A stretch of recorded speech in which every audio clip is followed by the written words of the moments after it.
Every scar on his body had a story, but no one asked. He had a story for every line on his face, every wrinkle etched into his forehead, every scar that traced down his arms and chest. He was a walking, talking history book, a living, breathing testament to a life well lived, or so you'd think, but no one asked. Everyone saw the scars, but no one saw the stories. And there was the jagged line that ran from his shoulder to his wrist, a souvenir from a bar fight in Thailand, a reminder of a time when he'd been young and foolish and invincible. So they looked away, pretending not to see the tears that welled up in his eyes, the pain that twisted his features, the memories that haunted him. For they knew that if they asked, if they pried, they'd be opening a Pandora's box of emotions they couldn't contain, of feelings they couldn't handle, of a past they couldn't escape.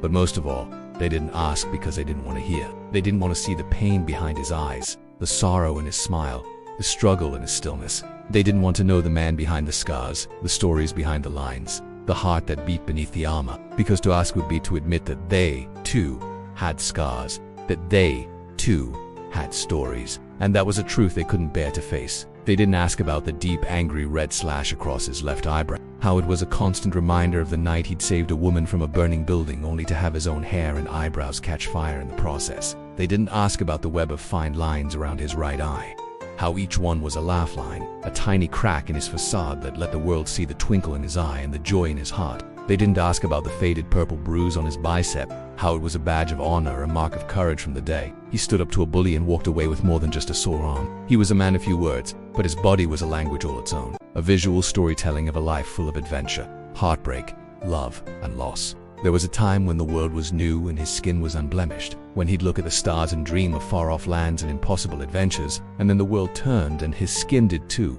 becoming a map of his journey, a roadmap of his soul. Each scar a different shade of red, some angry and raw, others old and faded, but all telling a story. There was the small price he paid for ice cream, how it was a souvenir from his honeymoon in Alaska, a silly inside joke between him and his late wife. He was a mystery to them, an enigma wrapped in a leather jacket and a faded baseball cap, his eyes holding secrets they weren't worthy of knowing.